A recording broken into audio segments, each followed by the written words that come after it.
Welcome back to this part. In the previous part, we were basically looking at how we save our files, um, to GitHub. Now we already pushed some files to GitHub, but we never looked at how we sort of receive them at the other end in GitHub. So this is what we'll be doing in this part. So we just go back to our DBT repo. And when we get to our DBT repo, we notice that the files are already dropped in the DBT repo. And we sort of can now see some of them based on what we have here. One thing in the future that we will be doing is using branches. So it's important to use branches while we do our development. The reason why we'll be using branches is to sort of create some sort of like relationship, basically to because then when we are doing our development, like when different teams are like different people are in the same team are working on the same repository, they shouldn't just be editing at the same time on the main repo, because like DBT essentially runs the main. So basically DBT takes everything that is currently on the main and runs it. And so if you develop on the main and something breaks, then sort of like you you have a lot of problems in your data warehouse. And so what we then do, the right way of working is to sort of create a branch before we do any development.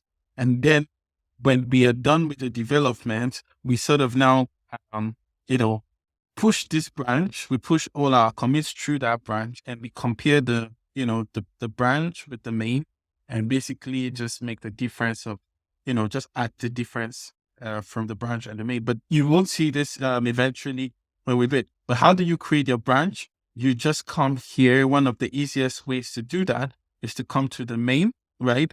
And then you create a new branch. So when we want to create a new branch, usually you create a branch based on what you plan to do. So it should be somehow relatable. There are some different, guidelines that might be adopted by different companies. One of which could be like if you have you could have a future or you could have a fix. So right now we have a future. A future is when you have something that is essentially new to the data warehouse.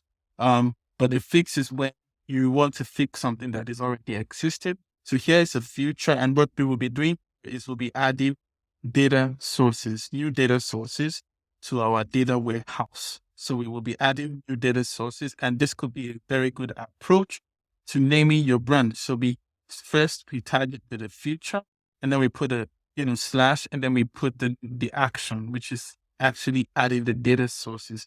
So when we enter this, we essentially get like the branch, and then we can sort of develop on top of that branch. Now, in the meantime, we would delete this, we would essentially delete these folders that we don't need. We will delete them away from the branch, from this project, right? And so this would also give us an opportunity to sort of make our commits through this branch instead of add them into the repo. So we will delete this permanently because we don't need them. We delete the first example, and then we also delete the second example column, right? A folder, right? And now we can see that we have some changes. Oh, okay, because then we never really committed this, so somehow it's not going to show us some changes. So basically we can already start our work in DBT and then just basically move on from here. So basically in the next video, we would be essentially looking at how to import the data sources. So what will be our data sources?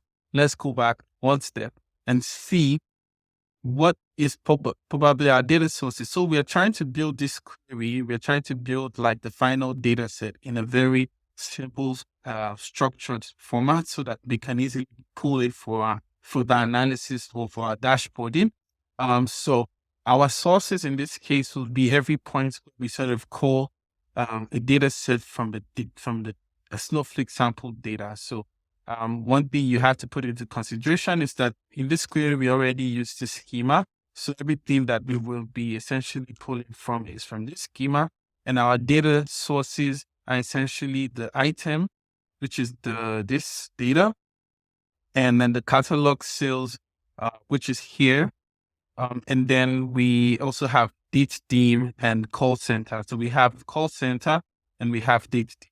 So this is what we'll be doing in the next video. Looking forward to that. Thank you.